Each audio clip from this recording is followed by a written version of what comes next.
اعوذ باللہ من الشیطان الرجیم بسم اللہ الرحمن الرحیم۔ جی تمام ممبرس کو میری طرف سے سلام، اور کل کے لیے 2-3 چیزیں تھی وہ آج کوشش کروں گا کہ کنوے کر کے اس کے بعد پھر آگے چلتے ہیں۔ ایک تو میں نے کویسچن یہاں پہ پلیس کیا تھا، وعلیکم السلام، کہ who was the head of state جب پاکستان بنا، تو کسی نے اس کا جواب نہیں دیا، وہ بہت ہی ٹیکنیکل کویسچن ہے۔ تو پھر میں نے ایک ہنٹ بھی دے دی ساتھ ہی کہ اگر آپ دیکھیں کہ قائد اعظم محمد علی جناح نے جو اوتھ ٹیک کیا تھا، تو اس اوتھ کے اندر اس شخصیت کا نام بھی لکھا ہوا ہے جس کے انڈر رہ کر کام کرنے کے لیے جناح صاحب نے اس کے اندر تسلیم کیا۔ تو وہ آپ اگر اوتھ آف مسٹر جناح بھی لکھیں گے، oath of first governor general آپ لکھیں گے، گوگل میں بھی آپ کو وہ تمام جو رائٹنگ ہے وہ مل جائے گی۔ تو جارج 6 جو ہے نا، وہ اس وقت برطانیہ کے ہیڈ تھے، ہیڈ آف اسٹیٹ، یعنی جس کو کنگ کہتے ہیں، ان کا ہیڈ آف اسٹیٹ کنگ ہوتا ہے۔ تو ہمارا جو پاکستان ہے یہ ڈومینین کی شکل میں، یعنی جس طرح ایک کنٹرولڈ صوبہ ہوتا ہے، اس کی شکل میں گورنر جنرل لگا کر اس کی جو آزادی کی شکل اختیار کی گئی تھی پاکستان کی، وہ یہی تھی کہ ڈومینین آف برٹش گورنمنٹ ہی رہے گا یہ، ٹھیک ہے۔ وہ تو 56 کے اندر 1956 کے اندر جب فرسٹ کانسٹیٹیوشن آیا تو اس میں اس کو پھر ریپبلک آف پاکستان یعنی اسلامک ریپبلک آف پاکستان قرار دیا گیا، تو وہاں پہ پھر پریزیڈنٹ کی سیٹ آئی۔ اس سے پہلے یہ جو سکندر مرزا ہیں، یہ آخری گورنر جنرل ہیں، ہمارے آخری گورنر جنرل اس وقت پھر پریزیڈنٹ کے عہدے پہ شفٹ ہو گئے۔ تو یہ اس کے اندر جو ڈیپ انالیسس تھا۔ تو آج ہمارا ٹاپک ہے جی اسلامیات۔ تو میرا خیال 6-7 لوگ ابھی آئے ہیں گروپ میں، میسج تو میں نے کر دیا ہے، چلے باقی لوگ بھی آ جائیں گے۔ تو اسلامیات کو ہم دیکھتے ہیں کہ کس طرح ہم نے لے کے چلنا ہے، کہ میجر سیکشن جو ہوتے ہیں نا اسلامیات کے، کوسچن کہاں کہاں سے آتے ہیں۔ اس کے بعد میں کوشش کروں گا کوئی میرے پاس جو صرف اسلامیات کے جو کوسچن ہوں گے پاس پیپر کے، وہ بھی میں شیئر کروں گا، آپ دیکھ لیجئے گا کہ موسٹلی جو کوسچن ہوتے ہیں نا، قرآن اور حدیث کی جو بیسک گائیڈنس ہوتی ہے لائف کی، ان کے اوپر مشتمل ہوتے ہیں۔ پھر بیسک آرڈرز اور پروہیبیشنز، جس طرح میں اس سے بات کر رہا تھا فرسٹ ڈے کہ شراب کب حرام ہوئی ہے، روزہ کب فرض ہوا ہے، ٹھیک ہے۔ اس کے بعد لائف آف پرافٹ محمد صلی اللہ علیہ وآلہ وسلم اور ان کے ریلیشنز ود اصحاب، کس صحابی رضی اللہ تعالیٰ عنہ سے ان کا کیا ریلیشن تھا، ٹھیک ہے۔ اس کے بعد صحابہ کی لائف کو بھی بہت ڈیپ نہیں، لیکن اس کے جو بیسک چیزیں ہیں بریفلی اس کو ہم ضرور دیکھیں گے۔ مکی پارٹ کی جو ڈیولپمنٹ ہے، نبی پاک صلی اللہ علیہ وسلم مکہ میں رہیں 53 ایئرس، اور اس کے بعد مدینہ شریف میں چلے گئے۔ تو مکہ میں رہ کر اسلامک اسٹیٹ جو ہے اس کی کیا کیا ڈیولپمنٹس ہوئی، کب کب ہجرت کی، کون کون سے غزوات تو ایکچوئل میں مدنی میں آئے ہیں، باقی جو مصائب یا پریشانیاں یا ان کا رسپانس نبی پاک صلی اللہ علیہ وسلم اور ان کے صحابہ کیسے دیتے رہیں، اس کو دیکھنا۔ مدنی پارٹ میں میجرلی غزوات ہیں، اور پھر مدنی پارٹ کے اندر آ کے جب ہیڈ آف اسٹیٹ بنے محمد صلی اللہ علیہ وسلم، کیونکہ ریاست تو سب سے پہلے جس کو ہم ریاست مدینہ کہتے ہیں، وہ تو مدینہ سے سٹارٹ ہوئی نا، ایکچوئل میں ہیڈ آف اسٹیٹ تو نبی پاک صلی اللہ علیہ وسلم کو سب سے پہلے مدینہ میں بنایا گیا، ٹھیک ہے۔ وہاں پہ جا کے آپ نے کون کون سے معاہدے کیے، کن کن لوگوں سے کیے، اور ان کا آگے سے رسپانس کیا تھا، اور وہ جو اسٹیٹ بنی ہے اس کی کمپوزیشن کیا بنی تھی، کون کون سے مذاہب کے لوگ وہاں پہ تھے، ان کو بھی ہم نے تھوڑا سا دیکھنا ہے۔ اور پھر میجر بکس جو ہیں اسلامک ہسٹری پہ جو لکھی گئی ہیں ان کو بھی ہم نے دیکھنا ہے۔ بہت ساری کتابیں آ جاتی ہیں، کوسچنس ایگزیکٹلی پبلشنگ ایئر کا بھی آ سکتا ہے، نام بھی پوچھا جا سکتا ہے کہ کس نے کون سی کتاب لکھی، تو وہ بھی کوئی 100 کے قریب کتابیں میرے پاس لسٹ ہے۔ وہ آج تو ہم پارٹ 1 کریں گے، اوپر والا قرآن اینڈ حدیث بیسک لائف گائیڈنس، آج ہمیں پارٹ 1 ہی کرنا ہے، باقی چیزیں بعد میں کریں گے، کیونکہ ہم نے اسلامک ہسٹری بھی پڑھنی ہے، اور نیکسٹ بھی اسلامیات کی ایک اور بک بھی ہوگی۔ تو آج کا جو ہمارا سیکشن ہے پارٹ 1، وہ 9th اور 10th کی اسلامیات میں سے سلیکشن کرنی ہے ہم نے، کہ اورینٹیشن آلریڈی ہماری ہو چکی ہے کہ ہم نے کوسچن کے حساب سے ریڈنگ کیسے کرنی ہوتی ہے۔ تو میں نے چیپٹر بھی 3-4 گھنٹے پہلے شاید میں نے سینڈ کر دیا تھا، آپ نے دیکھ لیے ہوں گے۔ تو یہ 9 چیپٹر تھے ان دونوں ایئرز کی جو اسلامیات کی بک ہے 9th اور 10th گریڈ کی۔ تو اس کے اندر چیپٹر نمبر 1 تھا قرآن اینڈ حدیث. قرآن کی کچھ سورہ تھیں پہلے، وہ ہم نے اسکپ کی ہیں کیونکہ ایگزیکٹلی ٹرانسلیشن جو ہے وہ ہمارے کوسچنز میں نہیں آتی ہے، لیکن وہ کچھ سلیکٹیو مٹیریل ہوتا ہے تو وہ ہم ضرور کریں گے، لیکن جو پراپر پوری سورہ ہیں یہاں پہ آدھے پارے کی بھی ہیں کچھ، تو ان کا ہم نے ایگزیکٹ ٹرانسلیشن جو ہے وہ ایسے نہیں دیکھنا. آپ بے شک ان کو پڑھیں، ان میں سے بہت ساری چیزیں آپ کو مل جائیں گی، کوسچنز کے آنسرس بھی مل جاتے ہیں، لیکن قرآن، اس کی فضیلت، اس کی حفاظت، اس کو ہم نے دیکھنا ہے.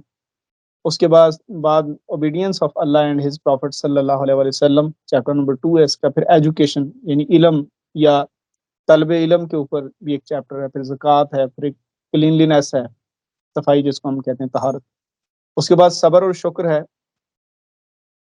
صبر و شکر کے بعد ساتھ ہی انڈیویجول اینڈ کمیونٹی لائف بھی دے دیا گیا ہے، یعنی ذاتی اور اجتماعی زندگی، تو اس کے اوپر بھی کچھ یہاں پہ ہمیں گائیڈنس ملے گی. پھر فیملی لائف ہے جس کو آئلی زندگی کہا جاتا ہے. مائگریشن اینڈ جہاد اور کمیونٹی رائٹس ہیں. کمیونٹی رائٹ مطلب حقوق العباد جس کو ہم کہتے ہیں. تو آج کا ہم نے یہ 9 چیپٹر جو ہیں ان کو ہم نے ڈسکس کرنا ہے. تو ایک بار آپ چیٹ میں یس لکھ دیں اگر آپ سارے لوگ موجود ہیں اور میری بات سن رہے ہیں. 5-7 منٹ ہو گئے ہیں، اگر آپ کچھ لوگ سمجھ رہے ہوں گے کہ چلیں سٹارٹ ہو جائے گا تو پھر ہم اٹینٹیو ہو جائیں گے. ابھی کچھ چیزیں ہم نے کوسچننگ بھی ساتھ ساتھ کرنی کیونکہ آپ لوگوں نے چیپٹرز بھی پڑھے ہوئے ہیں. میرے خیال اسلامیات اور قرآن مجید با ترجمہ، یہ 2 سیکشن تھے. قرآن مجید با ترجمہ جو ہے یہ ہم نے فی الحال کے لیے اسکپ کیا ہے. ہم جو موضوعاتی مطالعہ ہے اس کے اوپر جائیں گے.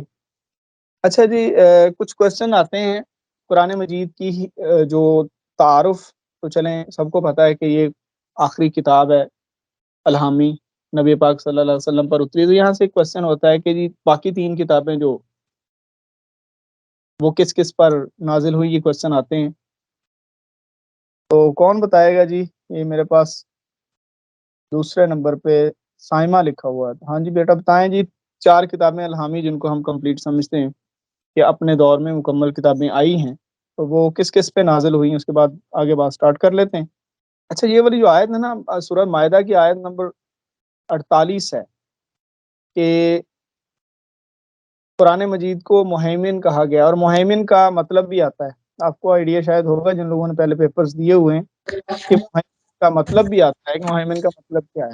تو اس کا مطلب ہوتا ہے کہ پچھلی کتابوں میں اگر کوئی چیز، بلکہ یہ لکھا ہوا بھی ہے، کوئی چیز اگر اپنی اصلی حالت میں محفوظ نہیں رہی یا ہم تک نہیں پہنچی تو اس کو از سر نو جو ہے وہ محفوظ کر کے پہنچانے والی کو ہم مہمن کہہ دیتے ہیں.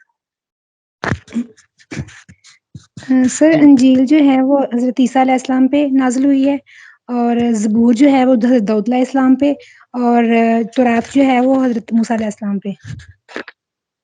ٹھیک ہو گیا. تو اچھا یہاں پہ نا یہ میں بات کر رہا تھا کہ مہیمن جو ہے نا قرآن مجید کا ایک نام مہیمن بھی ہے. ٹھیک ہے، تو یہ مہیمن کا مقصد یا اس کا مطلب جو ہے اکثر پیپرز میں آ جاتا ہے. تو آگے حفاظت کا ذمہ اللہ تعالیٰ نے خود لیا ہوا. یہ باقاعدہ طور پہ شاید یہ اسلامیات کا نا کوسچن میں دیکھ بھی چکا ہوں کہ قرآن مجید کی جو حفاظت کا ذمہ ہے وہ کس نے لیا ہوا، تو یہ اللہ تعالیٰ نے خود لیا ہوا. یہ سورۃ ہجر کی آیت نمبر 9 ہے کہ ہم نے اس قرآن کو یا اس ذکر کو نازل کیا ہے اور ہم یہ اس کے محافظ ہیں. تو چیپٹر نمبر 1 ویسے کس نے ریڈ کیا ہے؟ چیپٹر نمبر 1 کس نے ریڈ کیا؟ تقریباً 23 برس میں یہ مکمل ہوا. اب یہ آپ نہ سوچیں گے کہ یہ بڑے سادہ سے کوسچن ہیں اور یہ سارے کوسچن وہاں پہ آتے ہیں. ٹھیک ہے، اور حفاظت جو ہے نا، حفاظت، اب یہ بھی ایک بڑا ہے کہ حفاظت کا ذمہ کا مطلب کیا ہے. حفاظت کے ذمہ کا مطلب ہے کہ اللہ تعالیٰ نے اس کی کسی بھی تبدیلی کو جو ہے وہ مکمل طور پہ کسی بھی دور کے لیے مسترد کر دیا. یعنی اس میں کسی جگہ پہ بھی کوئی ریکگنائزڈ چینجز نہیں آ سکتی. آپ قرآن مجید 1400 برس کا پہلے جو تھا وہی آ جائے. ٹھیک ہے، اور ہمارا ایمان ہے کہ آخرت تک اور اس کے بعد تک ایسے ہی رہے گا. چلیں جی، اس کے بعد نیکسٹ چیپٹر کیا ہے؟ اللہ تعالیٰ اور اس کے رسول کی اطاعت اور محبت. تو اس میں سے بنیادی طور پہ کوئی کوسچن جو ہے وہ نظر تو نہیں آ رہا. اس کی ریزن میں بتا دیتا ہوں نا کہ یہ والی جو ہوتی ہے نا یہ آیات کا موضوع آ جاتا ہے اکثر کہ اللہ تعالیٰ نے اپنی عبادت کے لیے دعوت دی ہے کس کو. یہ آیت بھی آ سکتی ہے. تو چلیں اس کو تھوڑا سا ہم، کیونکہ آخری 2 چیپٹر جو ہیں نا وہ زیادہ امپورٹنٹ ہیں. اچھا یہ بھی ہے، یہ آپ نے اکثر ہی سنا ہوگا کہ نبی پاک صلی اللہ علیہ وسلم جب گفتگو فرماتے تھے تو صحابہ کرام جو تھے وہ ان کے آگے نہیں بولتے تھے. نہیں بولنے کا مطلب یہ نہیں کہ سوال نہیں کرتے تھے. نہیں بولنے کا مطلب یہ ہے کہ وہ مؤدبانہ طریقے سے گفتگو کرتے تھے. ان کے سامنے اونچی آواز میں نہ بولنے کا جو حکم ہے وہ اللہ تعالیٰ نے دیا ہوا ہے. ٹھیک ہے. چلیں جی، علم کی فرضیت، یہ کتنی آیات ہیں یہ بھی سوال آتا ہے. نازل ہونے والی پہلی سورت کا نام کیا ہے، اور کس غار میں یہ پہلی 5 آیات جو ہیں وہ نازل ہوئی ہیں. غار اور ہرا میں صحرا ہو گئی. اور یہ کس پہاڑ کا حصہ ہے، اس کو کہتے ہیں جبل نور. ٹھیک ہے. تو یہ بھی کوشچن آ جاتا ہے. ٹھیک ہے. اور اس کے متعلقہ کیا ہے کہ جی سب سے پہلی جو وحی ہے وہ کب نازل ہوئی، کوئی پتہ ہے کسی کو کب نازل ہوئی؟ نبی پاک صلی اللہ علیہ وسلم کی عمر کتنی تھی اور وہ نبوت کا کون سا سال تھا؟ یہ نا زیادہ سادہ کیا ہوا ہے اور جو ڈیپ چیزیں ہیں نا وہ یہاں پہ اسکپ کی ہوئی ہیں. ہم انشاءاللہ ہسٹری کے اندر دیکھ لیں گے کوئی نہیں اس میں، لیکن ہم اس کو ایک بار نظر سے گزارنا ضرور چاہتے ہیں تاکہ کوئی بھی چیز ایسی نہ رہے جو ہم نے نہ پڑھی ہو. اس کے بعد آ جاتا ہے کہ علم کے لیے جب غزوہ بدر میں قیدی آئے تھے تو نبی پاک صلی اللہ علیہ وسلم نے اعلان فرمایا تھا کہ جو ہمارے 10 بچوں کو پڑھائے گا ہم اس کو آزاد کر دیں.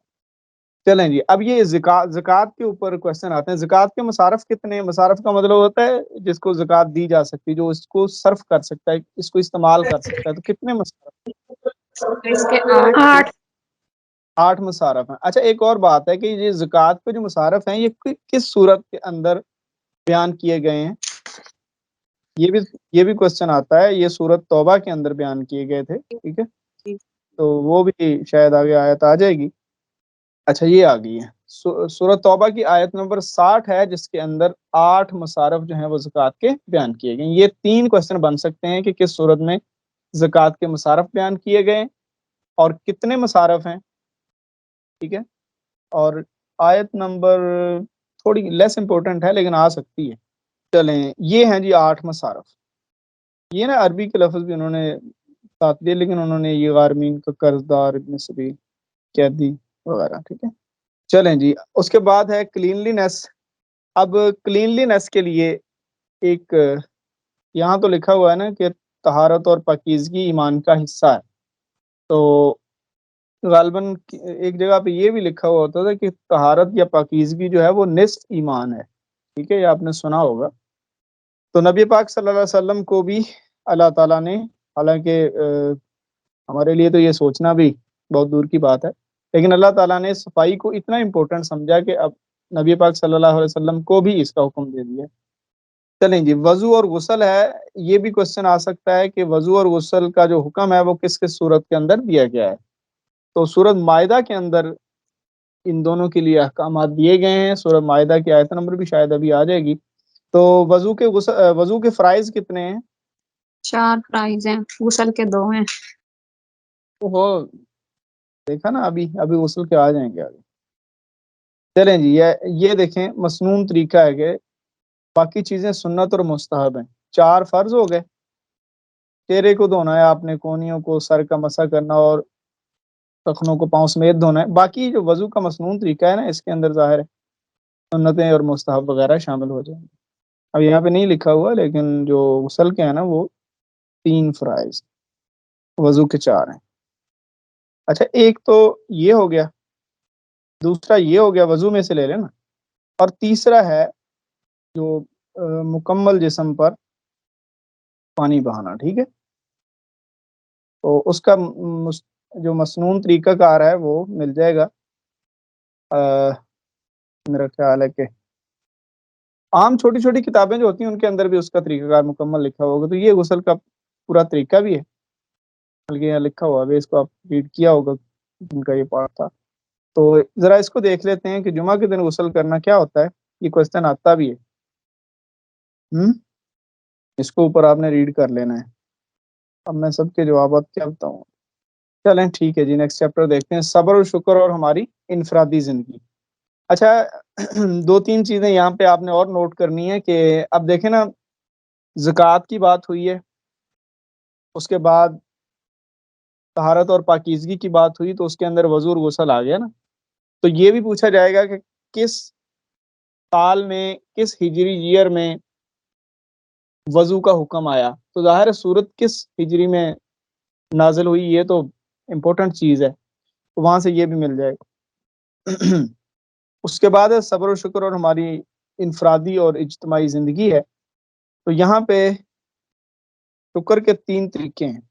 زبان سے آپ نے کلمات تشکر ادا کرنے ہیں، اور اس کے بعد اللہ تعالیٰ کی عظمت کو اور اس کی بندگی کا احساس، ٹھیک ہے، اور اپنے اعمال سے اس کا جو شکر ہے، اس کے احکام کی بجا آوری.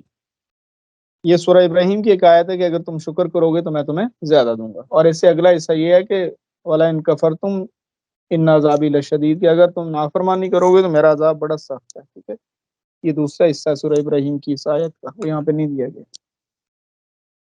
یہ ایک بار میں نے دیکھا ہے کوشچن، صبر کرنے کا حکم دیا گیا تھا. یہ تھوڑی سی ورسٹائلٹی آ جائے گی اب عائلی زندگی، جس کو ہم فیملی لائف کہتے ہیں. تو اس کے اندر بھی کچھ ذمہ داریوں کے اوپر بات ہوگی کہ یہ کچھ زوجین کے حقوق و فرائض بھی ہیں. تو اس کے اندر یہ کہ کچھ نان و نفقہ کی مرد کی ذمہ داری لکھی ہوئی ہے. بنیادی طور پہ یہاں سے کوشچن تھوڑا سا کم بن سکتا ہے، لیکن عورت گھر میں محافظ ہوتی ہے. ٹھیک ہے، تو یہ بلکہ یہ والا جو ہے نا، شاید پی ایم ایس کی اسلامیات کے اندر اس طرح کا ایک کوشچن میں نے دیکھا ہے. اچھا، یہ حدیث ہے، نبی پاک صلی اللہ علیہ وسلم نے فرمایا کہ جو بندہ اپنے گھر والوں کے لیے بہتر ہے، ٹھیک ہے، وہ تم سب میں بہتر ہے.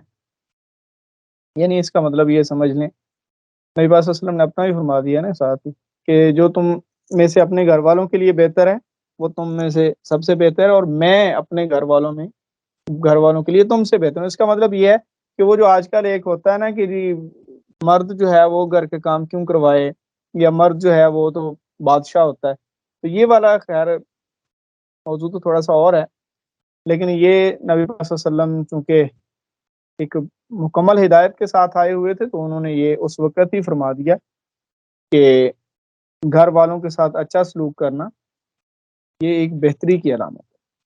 اولاد کے کچھ حقوق و فرائض بھی ہیں.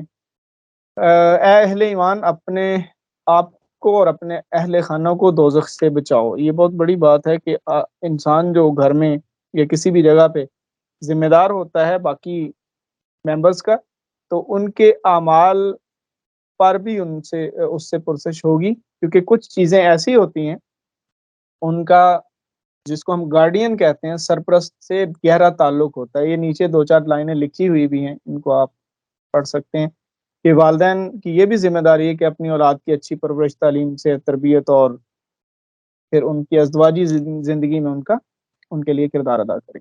تو یہ والدین کی بھی ذمہ داری ہے. اور پھر جب بات ہوتی ہے والدین کے حقوق کی اور والدین کے ساتھ حسن سلوک کی، تو قرآن مجید نے فرما دیا ہے کہ آپ ان کو اف تک نہ کہیں. ٹھیک ہے، وہ سورہ بنی اسرائیل کی آیت ہے. اور پھر یہ دعا سکھا دی اللہ تعالیٰ نے کہ آپ اپنے والدین کے ساتھ ایک تو نرمی کے ساتھ بات کرنی، ٹھیک ہے، اور پھر دعا یہ ہے کہ اللہ تعالیٰ سے یہ دعا مانگنی کہ اللہ ان پر رحم فرما جس طرح انہوں نے مجھے پالا. یعنی بچوں کے ساتھ ہمیشہ والدین شفقت سے ہی پیش آتے ہیں. تو اپنے والدین کے لیے بھی یہ دعا کرنے کا حکم دیا گیا ہے کہ آپ اپنے والدین کو ایک تو ان کے سامنے اف تک نہ کہو، ٹھیک ہے، اور ان کے سامنے ہمیشہ نرمی سے بات کرو اور عاجزی سے، ٹھیک ہے، اور اس کے بعد ہے کہ ان کے لیے دعا مانگو. ٹھیک ہے، یہ اللہ تعالیٰ کا حکم ہے کہ آپ اپنے والدین کے لیے مجھ سے دعا مانگیں. چلیں، اب یہ ایک نیا چیپٹر آ گیا کہ ہجرت اور جہاد. ہجرت اور جہاد، ان دونوں میں چیزوں میں نا، ایک تو یہ کہ جہاد کے اوپر بہت سارے کوشچن آئیں گے، وہ جب ہم غزوات کو کور کریں گے کہ کون کون سا غزوہ کب کب لڑا گیا، اس میں سپہ سالار کون تھا، اور مسلمانوں کی تعداد کیا تھی، اور اس میں ریزلٹس کیا ہوئے، مسلمانوں کو فتح حاصل ہوئی یا مسلمانوں کو آزمائش میں ڈالا گیا، تو وہ بھی ہم دیکھیں گے۔ لیکن یہاں پہ ہجرت اور جہاد، یہ دونوں چیزوں کو جب ڈیپلی ہم دیکھیں گے تو یہ ان کا تعلق ہسٹری آف اسلام سے بھی ہوگا، اور وہ تو ہم انشاءاللہ ڈیپلی دیکھ لیں گے۔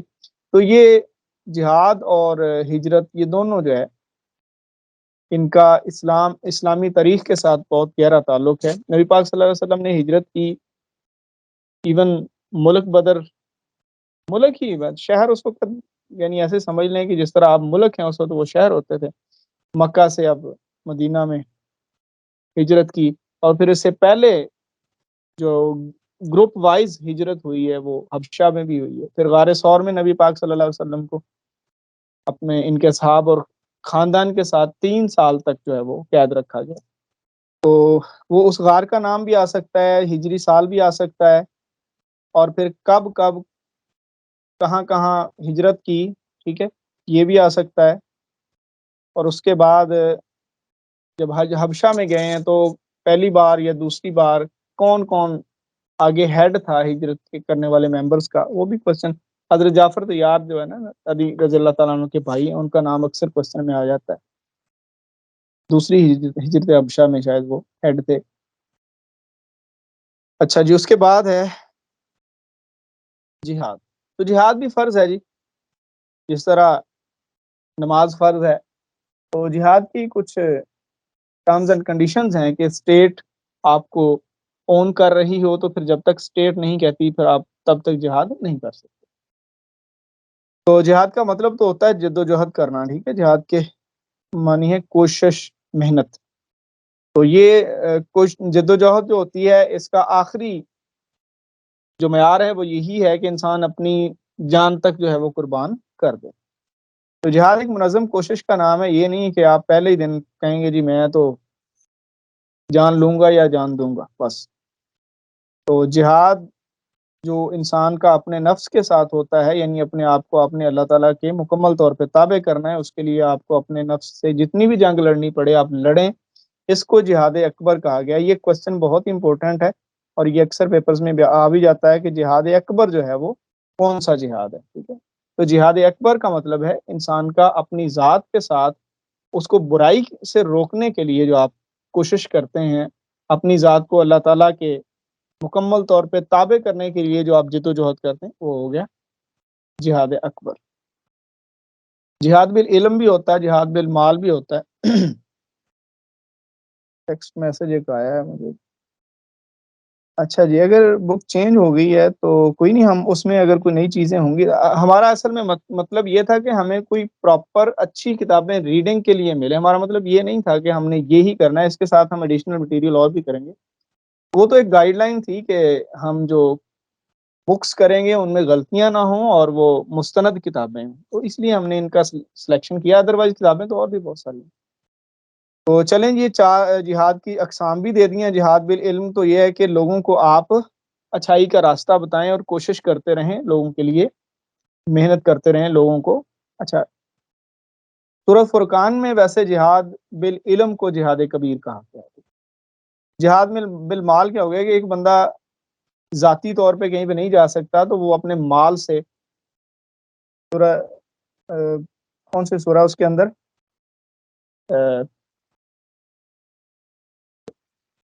غزوہ احد کی بات ہے نا، غزوہ احد میں تھا، سارے صحابہ کرام نے جب اپنا مال دیا تو وہ حضرت ابوبکر صدیق کا ہوئی، تو وہ دیواروں کے اوپر دیکھ رہے تھے کہ کوئی سوئی نہ ہو، ٹھیک ہے۔ تو وہ جہاد بالمال، اس کو وہ تو ذاتی طور پہ بھی جہاد میں شامل ہو رہے تھے۔ میں صرف بتانا یہ چاہ رہا ہوں کہ اس کی بھی ایک اہمیت ہے۔ تو جہاد بن نفس بھی ہے، وہی جس طرح وہ ہماری غزوہ پہلے بات۔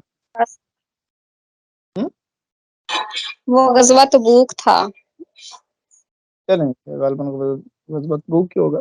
تو یہ ہے جی، اس کے بعد لاسٹ چیپٹر ہے جی ہمارا حقوق العباد، یعنی انسانی رشتوں اور تعلقات سے متعلق حضور اکرم صلی اللہ علیہ وسلم کی سیرت اور ارشادات۔ تو ان کے اندر یہ ہے کہ ایک حدیث آتی ہے اس کا مفہوم یہ ہے کہ اگر آپ کا ہمسایہ جو ہے وہ بھوکا سویا ہوا ہے تو آپ کی تہجد جو ہے وہ قبول نہیں ہوگی۔ اس کا مطلب یہی ہے کہ آپ جتنے مرضی، تہجد کا مطلب وہ نماز باقی نمازیں بھی تو بندہ پڑھتا ہی ہوگا نا، تہجد کی نماز فرض نہیں ہے۔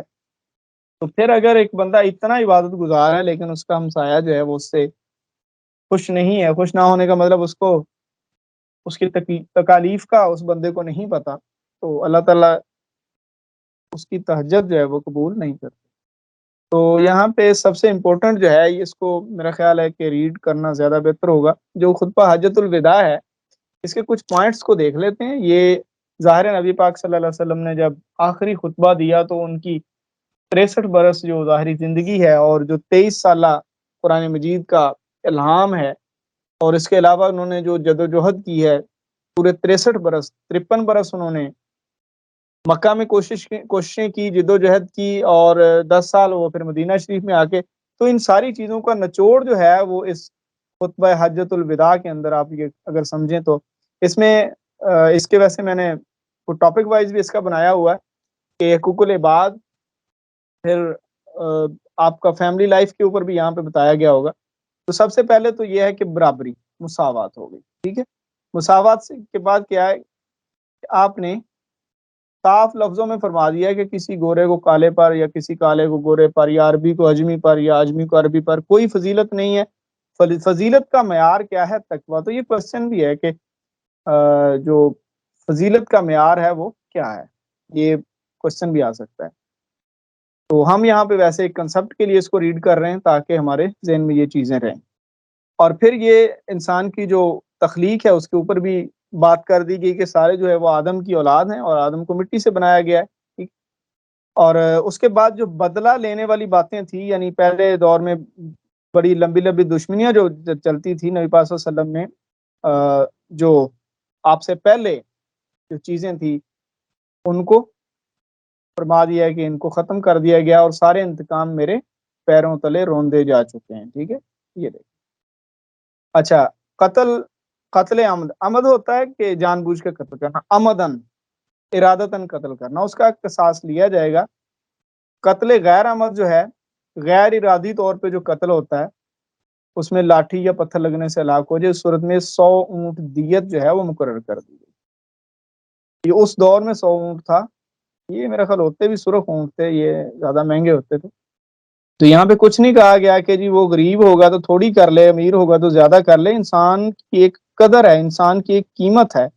نبی پاک صلی اللہ علیہ وسلم نے یہ فرما دیا ہے کہ جو لاٹھی یا پتھر لگنے سے کا مطلب ہے ظاہر ارادہ ہی ہوگا لیکن اس کی دیت یہاں پہ جو ہے نا وہ کلیئر کی گئی کہ 100 اونٹ جو ہے وہ مقرر کر دیا گیا۔ اس کے بعد یہ ہے کہ یہ جو تعلیمات کا جو منصب ہے، تعلیمات کا جو سورس ہے، وہ نبی پاک صلی اللہ علیہ وسلم نے کون سا دیا ہے وہ آپ دیکھ لیں۔ قرآن مجید کو اور اپنی جو سنت ہے یا آپ کی جو فرمائی گئی باتیں ہیں، احادیث ہیں، وہ ہے اصل میں پیغام حق ہے۔ وہ نبی پاک صلی اللہ علیہ وسلم نے فرما دیا کہ آپ نے آگے پہنچانا ہے۔ وہ دوسری بات یہاں پہ امانت رکھنے کی ہے کہ جس کے پاس کوئی امانت رکھوائی جائے وہ اس کا پابند اور امانت رکھوانے والے کو امانت پہنچا دے گا، ٹھیک۔ سود اس وقت ممنوع قرار دے دیا گیا تھا کیونکہ اللہ تعالیٰ کا جو حق کا پیغام ہے وہ بالکل واضح ہے کہ سود جو ہے وہ اکانومی کو تباہ کرتا ہے۔ دیکھیں نا، یہ بڑا سمپل سا فارمولا ہے کہ اگر آج میرے پاس 1000 روپے ہے اور مجھے کوئی کہے کہ آپ کچھ نہ کرو، 1000 مجھے دو، روزانہ کے 10 روپے مجھ سے لیتے رہو، تو مجھے تو بڑا اس میں فیسینیشن فیل ہوگی، اچھا میں تو کر بھی کچھ نہیں رہا، پیسے بھی میرے پورے ہیں، اس کے اوپر پیسے آ بھی رہے ہیں۔ اور اگر مجھے کہے کہ آپ کے پاس 10 لاکھ بھی ہے، آپ مجھے دے دیں، سال کے بعد آپ کو 10 لاکھ ہی واپس ملنا، تو میں تو خود بخود آج کروں گا نا کہ بھئی میرا تو خود بخود مائنڈ بنے گا نہیں کوئی بزنس ہونا چاہیے۔ تو یہ بینکنگ کیا ہوتا ہے؟ بینکنگ سسٹم کیا ہے کہ آپ پیسے رکھواؤ اور ان سے اوپر والا سود لیتے جاؤ۔ تو بینک کیا کرتا ہے؟ سرکولیشن آف منی کو روکتا ہے۔ سرکولیشن آف منی کو روکنے کا مطلب جس طرح جسم کے اندر بلڈ ہے تو ایک جگہ پہ جمع ہو جائے تو وہ ایریا جو ہے وہ خراب ہو جاتا ہے اور باقی ایریا میں بلڈ کی کمی ہو جاتی ہے، ٹھیک ہے۔ تو یہ والا کام جو ہے سود اصل میں ایکومولیشن آف منی کرتا ہے، روپے پیسے کو ایک جگہ پہ اکٹھا کرتا ہے، جس سے پھر امیر تر ہوتا ہے اور غریب پھر غریب تر ہوتا ہے۔ چلیں جی، وراثت بھی مقرر کر دی ہے، ٹھیک ہے، اور یہ یہاں پہ کچھ سزا بھی بتا دی گئی ہے۔ قابل قرض واپسی قرض قابل واپسی ہے، اور ٹھیک ہے۔ اچھا، یہ امپورٹنٹ بات ہے، آج کل ہمیشہ ہمارے معاشرے میں ہمیشہ سے یہ بات دیکھی جاتی ہے کہ جی ایک کا ذمہ دار اس کا، جب ایک کے جرم کا ذمہ دار عموماً یہی سمجھا جاتا ہے کہ جی آپ کے بھائی نے فلاں کیا تھا۔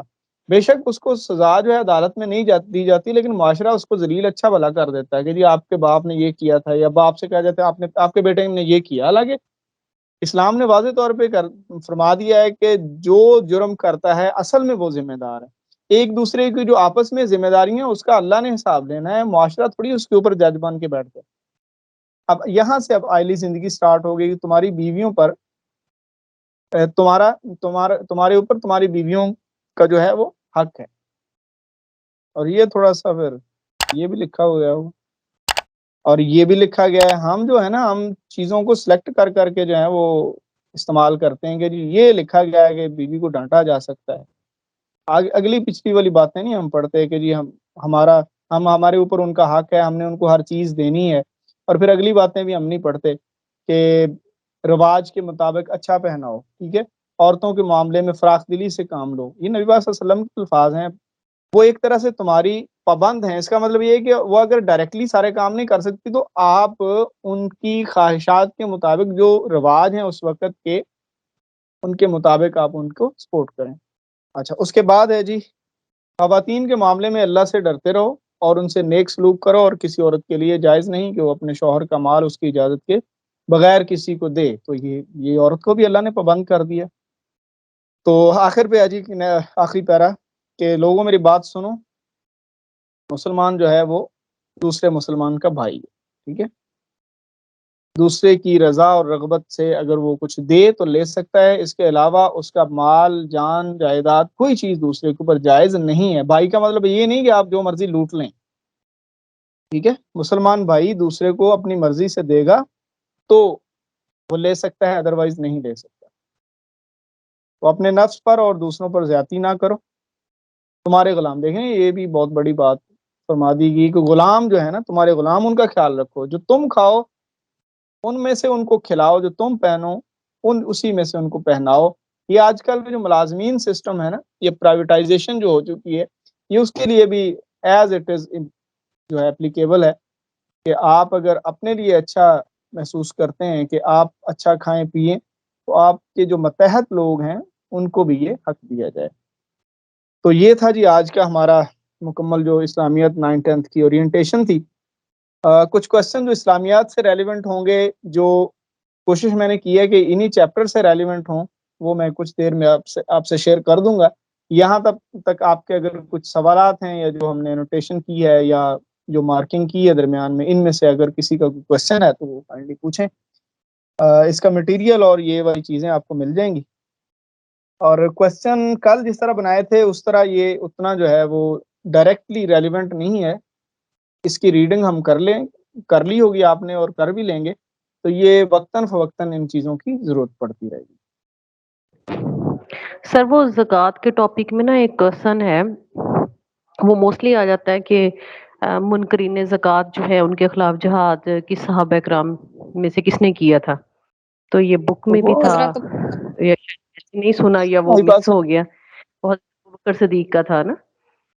وسلم نے جب ظاہری طور پہ پردہ تو حضرت ابو ظاہر بکر صدیق ہی تھے، انہوں نے جہاد کیا تھا۔ جو خلیفہ تھے ان کو یہ جہاد کرنا پڑا تھا، کیونکہ لوگ کہتے تھے کہ ہم سسٹم کے مطابق زکوٰۃ نہیں دیں گے، جس طرح ہمارا دل کرے گا ہم کریں گے۔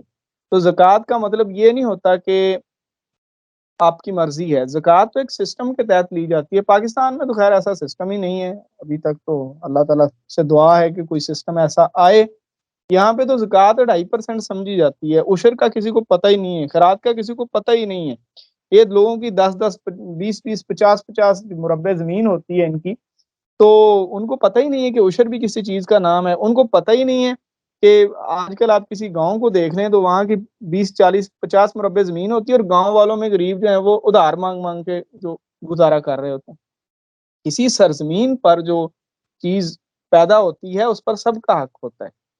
تو ہمارے جو دین ہے ہمارا وہ تو ہمیں یہی سکھاتا ہے، بلکہ حضرت علی رضی اللہ تعالیٰ عنہ سے منسوب ایک قول ہے کہ اگر آپ کے پاس ایک روٹی ہے اور ایک اضافی روٹی آپ کے پاس بچ گئی ہے تو آپ تلاش کریں کہ اگر سب کے پاس ایک ایک روٹی اضافی ہے تو وہ آپ کی ہے، ادروائز وہ آپ کی نہیں ہے. خیرات کا تو یہ لیول ہے، لیکن ہم نے وہ 2.5% جو لگا دیا ہے ہمارے اوپر، ہم تو وہ بھی نہیں دیتے.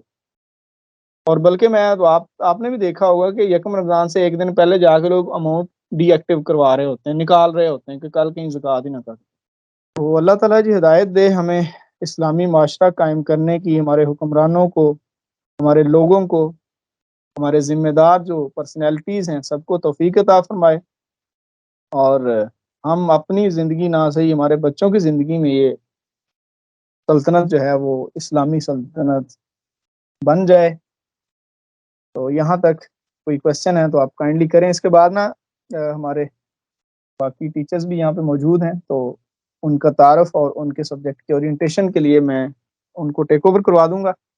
یہاں تک میرے متعلقہ کوئی کوشچن ہے تو وہ کر دیں. میں ایک سے 1.5 گھنٹے تک میں نے آفس جا کے آپ کے ساتھ یہ فائل شیئر کرنی ہے، تو بیسک چیزیں ان میں ہوں گی.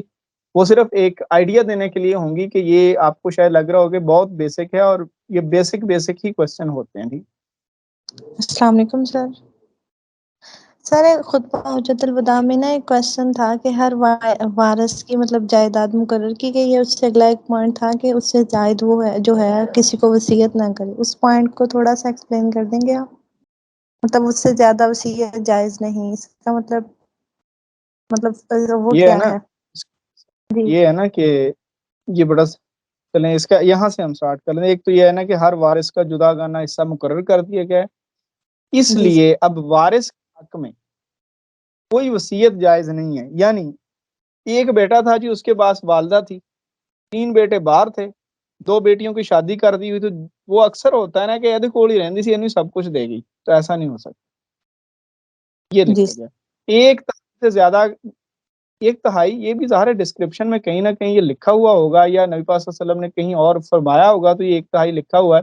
تو اگر وہ سارا کا سارا مکمل طور پہ وارث بھی بن رہا ہے تو پھر بھی 1/3 سے زیادہ وہ اکیلا نہیں لے سکتا. اگر اب باقی دیکھیں نا کہ کوئی اور بھی اولاد اگر ہوگی، اگر نہیں ہوگی پھر تو اسی کا ہی ہونا نا.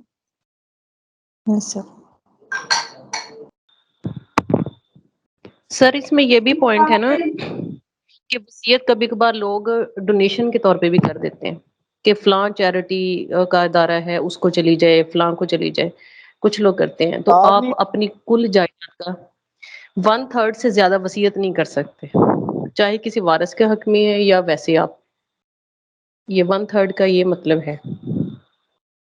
وہ ایسے ہوتا ہے نا کہ یہ 2 بچے تھے، میری کون سا مانتے تھے، میں نے ان کو کچھ نہیں دینا. تو اسلام جو ہے نا وہ کہتا ہے کہ نہیں، ہاں آپ جی، نے، آپ کو یہ بچے ہیں، ان کا حق ہے. ہاں جی. جی اور کوئی کوشچن؟ حسن صاحب آپ کائنڈلی اگر موجود ہیں تو. جی سر. جی سر، پھر مجھے اجازت. جی سر. Okay.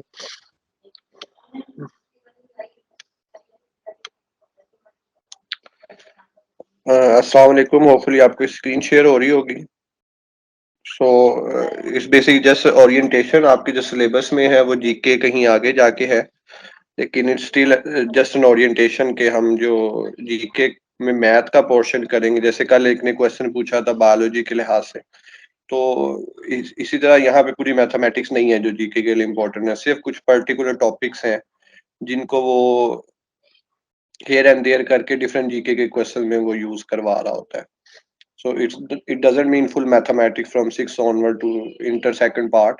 It's basically just simple topics. اور وہ ظاہر بات آپ کو جنرل میتھ کی بکس میں بھی مل جاتے ہیں، پی پی ایس سی کی بکس میں بھی مل جاتے ہیں، اور آپ جسٹ کنسیپٹ انڈرسٹینڈ کریں، کسی بھی بک سے نہ کریں، فارمولاز کو گو تھرو کر لیں، کچھ 5 سے 10 کوشچن پریکٹس کر لیں، and that's it. You doesn't need to do anything special. Okay, so just to make a good time out of it. So کچھ question میں آپ سے پوچھوں گا, اگر آپ آنسر دے سکتے ہیں well and good, otherwise no problem. ہم جب ہمارا جی کے کا سیشن سٹارٹ ہوگا تو ہم اس کو تب کر رہے ہوں گے. تو جو موسٹ امپورٹنٹ ٹاپک ہے وہ سیریز کا ٹاپک ہے جی کے میں, کہ آپ کو ایک سیریز دی جاتی ہے, بعض اوقات وہ سنگل سیریز ہوتی ہے, بعض اوقات وہ ڈبل سیریز ہوتی ہے, مطلب ایک سیریز کے اندر ہی دو سیریز ہوتی ہیں, پہلا تیسرا پانچواں ساتواں ایک سیریز چل رہی ہوتی ہے, دوسرا چوتھا چھٹا وہ ایک سیریز چل رہی ہوتی ہے. And you need to predict some number, جیسے کہ یہاں پہ 1 3 6 10 15 and you need to predict the next number. Can anyone do it? Sir 21. Okay, so what is a trick? Sir ہر آنے والے نمبر میں ایک ایڈ کرتے جانا. ہر آنے والے نمبر میں ایک ایڈ کرنا ہے. لائک 1 کے اندر 2 ایڈ کرتے ہیں اور 3 کے اندر 3 ایسی. جی جی, یعنی ہر آپ نے آنے والے نمبر میں 1 ایڈ کر کے, جو پہلے ایڈ کیا اس سے نیکسٹ والا, یعنی 1, پھر آپ نے اس میں 2 ایڈ کیا, سو 3 میں آپ نے 3 ایڈ کیا 6, اب 3 ایڈ ہو چکا ہے تو 4 ایڈ کریں گے 10 میں 5 ایڈ کیا 15, سو 15 اینڈ 6 21. انٹرسٹنگلی اس کا کوئی فارمولا نہیں ہے جیسے کوشچن کا, جیسے ابھی نیکسٹ کوشچن آتا ہے تو اس میں کوئی اور فارمولا لگ رہا ہوگا, کوئی اور سینس لگ رہی ہوگی. سو سیریز کا کوشچن جسٹ پریکٹس بیس ہوتے ہیں کہ آپ اس وقت کتنے, یعنی انفیکٹ یہ کہا جا سکتا ہے کہ آپ کی جو آئی کیو کو چیک کرنے کے لیے سیریز کوشچن ایک بہت بہترین ٹول ہے, کہ اس میں ہو بیسک رہا ہوگا, یا ملٹی پلائی ہو رہا ہوگا, یا ایڈ ہو رہا ہوگا, یا ڈیوائڈ ہو رہا ہوگا, لیکن آپ ایٹ اے ٹائم کتنے اچھے طریقے سے وہ ٹرک کو ڈھونڈ لیتے ہیں. کیونکہ جیسے اوپر والا کوشچن تھا 1 3 6 10 15, اس میں اگر پاسبل جو سیریز میں وے ہو سکتے ہیں وہ آئی تھنک 30 بنتے ہوں گے, کہ ایک سیریز میں 3 اس طرح کا کام ہو سکتا ہے, لیکن وہ اس در کون سا ہو رہا ہے وہ آپ نے جسٹ دیکھ کے بتانا ہے. So this also tells about your IQ. So what could be answer for the second? 7 14 21 28 35.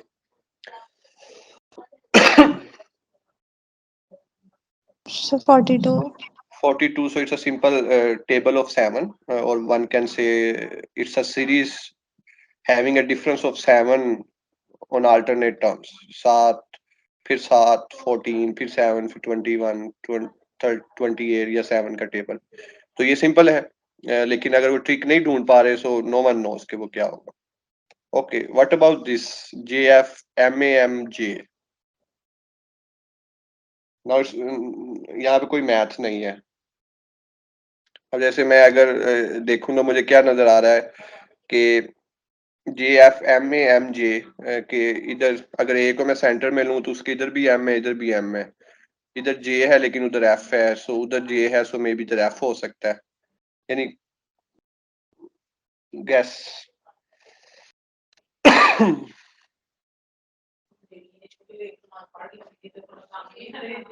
Any guess, ٹکا ہی لگا لیں, ٹکے پہ تو کوئی مارکس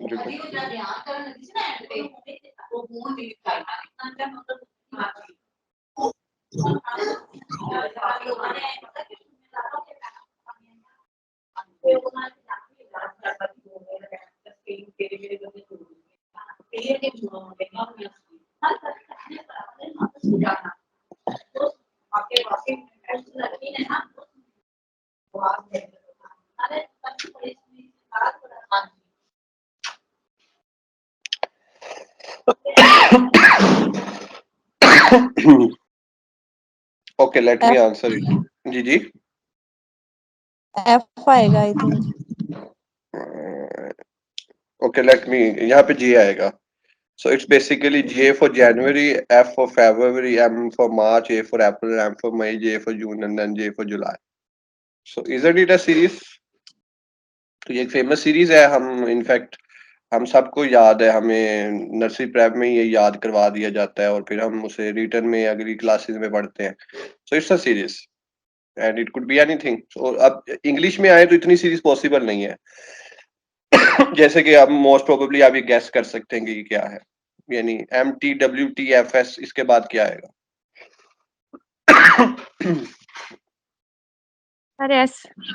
جی جی, yes, it's basically Monday Tuesday Wednesday Thursday Friday Saturday Sunday. So English میں سب سے بہترین یہ ہے کہ موسٹ پروبیبلی آپ کے یہ منتھ ہو سکتے ہیں, ویکس ڈیز ہو سکتے ہیں, اس کے علاوہ کوئی سوچ کے بنایا جا سکتا ہے، لیکن اس کے علاوہ زیادہ چانسز نہیں ہے، کیونکہ اگر ایک مووی کا نام وہ دیتا ہے تو وہ ظاہر مووی لازمی تو نہیں ہر کسی نے دیکھی ہوئی ہے، یا وہ کوئی ریلیجیس سیکوینس دیتا ہے تو لازمی نہیں ہے کہ وہ ہر شخص کے لیے سیم ہو، لیکن یہ چیز ہر شخص کے سیم ہے. جیسے کہ موسٹ پروبیبلی جب آپ کو اوپر والے کا آنسر بننا پتہ لگا وہ جنوری فیب والا، تو آپ ہنسے ہی ہوں گے کہ اچھا یہ بھی ہے. لیکن نمبرز میں آپ کے پاس بہت ساری پاسبلٹیز ہیں. جیسے میں نے بتایا سنگل سیریز ہے، ڈبل سیریز ہے، سکیئرز ہو سکتے ہیں، بعض اوقات سمپل ارتھمیٹک ہو سکتے ہیں، جیومیٹرک ہو سکتے ہیں. یہ بیسیکلی جب ہم ٹاپک سیریز کا پڑھیں گے تو اس میں ہم یہی دیکھ رہے ہوں گے پریکٹس کے ساتھ کہ کون سے کوسچن کس طرح آ سکتے ہیں اور آپ نے اس پہ کیا ٹرک لگانی ہے. Again there is know formula نہیں ہے. آپ یہ نہیں میں بتا سکتا یہ فارمولا ہے جیسے ایوریج کا ہے لگا لیں آنسر آ جائے گا. تو it's all about your I Q and a bit of instruction from your instructor کہ وہ تھوڑا سا آپ کو گائیڈ کر دے کہ اچھا یہ چیز دیکھیں، اگر آپ کو یہ چیز پہ پورا اتر ہے تو موسٹ پروبیبلی یہ ٹرک ہو سکتی ہے. اوکے، تو this is one of the topics جو ہم اس جی کے سیشن میں جب ہم میتھ کے سیشن پہ جائیں گے آئی تھنک 2 یا 3 ویکس کے بعد، تو تب ہم یہ کور کریں گے. Then we have percentage questions.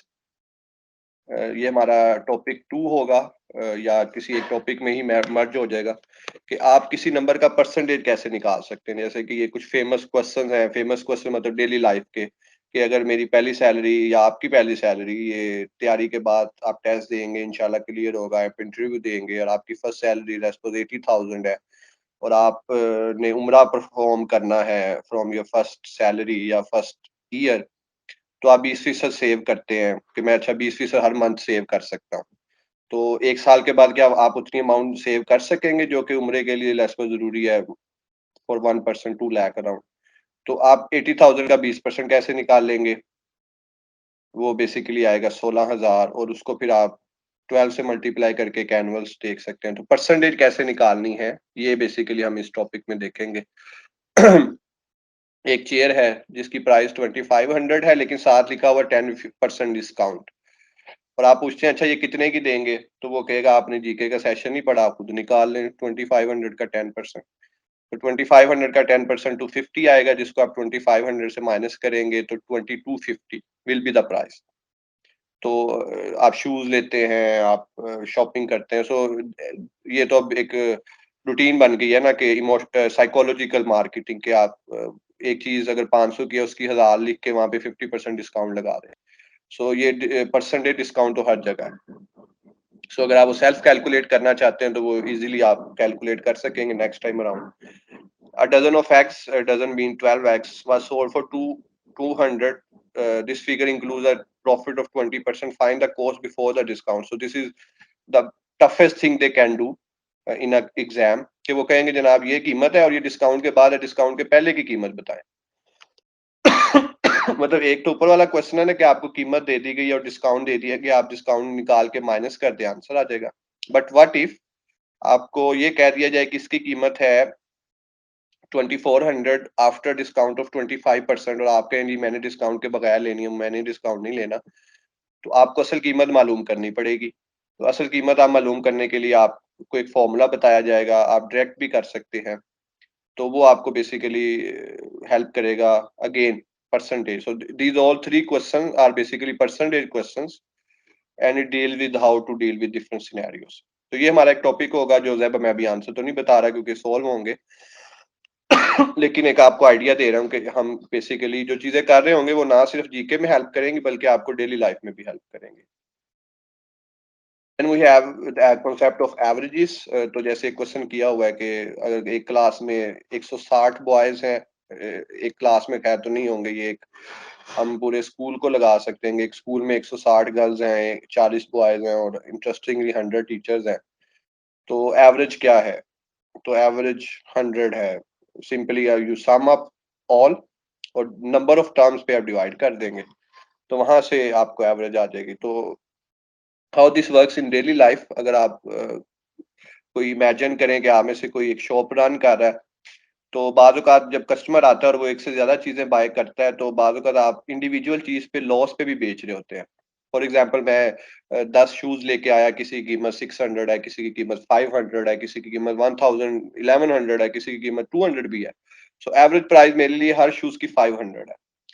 تو اب ایک جو دکاندار جو خریدنے آیا ہے وہ مجھ سے 10 چیزیں خرید رہا ہے یا 8 خرید رہا ہے, تو میں اسے 600 پہ بھی وہ بیچ دوں, تو وہ جو 1050 والی چیز ہے وہ دیکھا جائے انڈیویجولی تو نقصان پہ ہے کہ 600 میں بیچ رہا ہوں, لیکن جب میں ایوریج دیکھوں گا تو مجھے پروفٹ دے رہا ہے. سو ایوریج جو ہے وہ بیسیکلی ہمیں ہر جگہ ہیلپ کرتا ہے ٹو گیو ایسٹیمیٹ کہ ہم کہاں پہ چل رہے ہیں, پروفٹ آ رہا ہے, لاس آ رہا ہے, یہ کامیاب ہوگا بزنس کے نہیں ہوگا, کسٹمر کو کیسے ڈیل کرنا ہے. تو average is basically help. So average ہمارا تیسرا ٹاپک ہوگا. تو اس میں وہ کیا کر سکتا ہے کہ ایوریج دے دے کے آپ سے سم پوچھ سکتا ہے, آپ کو 2 چیزوں کا سم دے کے تیسرا پوچھ سکتا ہے. فار ایگزامپل اگر کوئی کرکٹ میں انٹرسٹ رکھتا ہے یا اسپورٹس میں انٹرسٹ رکھتا ہے, تو for example Babar Azam scored 60, خیر آج کل اسکور نہیں کر رہا, اور the next match he scored 40, his average is now 58. What was the score he scored in his third match. تو آپ نے ایوریج کو دیکھتے ہوئے اس کا تیسرے میچ کا جو اسکور ہے وہ پرڈکٹ کرنا ہے. سو وہ اسی فارمولے سے ہوگا by just tuning it in some fashion. تو یہ ہمارا تیسرا ٹاپک ہوگا. Then we will have some understanding of geometry, کہ ایک سیدھی لائن ہے, ایک اسکیل ہے آپ کے پاس, اور میں پوچھوں کہ اس کے اوپر کتنا اینگل بن رہا ہے, پروٹیکٹر کی مدد سے دیکھ کے بتائیں 180 ڈگری ہے, لیکن یہ آپ کو ویسے ہی پتا ہو کہ وہ 180 ہے. آپ ایک سرکل ہے, ڈیلی لائف میں آپ ہزاروں سرکل دیکھتے ہیں, اس سرکل کے انسائڈ کتنا اینگل ہے, 360 ڈگری ہے, یو شوڈ نو اٹ. ایک ٹرائی اینگل ہے, اس ٹرائی اینگل کے اندر کتنا اینگل ہے, سو دیٹس 180. سو اس جیسی چیزیں, اور پھر ان چیزوں کے پیری میٹر, ایریا اور والیوم, جو موسٹ امپورٹنٹ تھنگ, کہ اگر ان میں سے آپ کے پاس ٹرائی اینگل ہے یا سرکل ہے یا اسکیئر ہے, اس کا پیری میٹر کیا ہوگا. Perimeter is basically sum of all sides. یہ بیسیکلی میں ابھی صرف آئیڈیا دے رہا ہوں, سو اگر آپ کو کوئی بات نہیں بھی سمجھ آ رہی تو ڈزنٹ میٹر.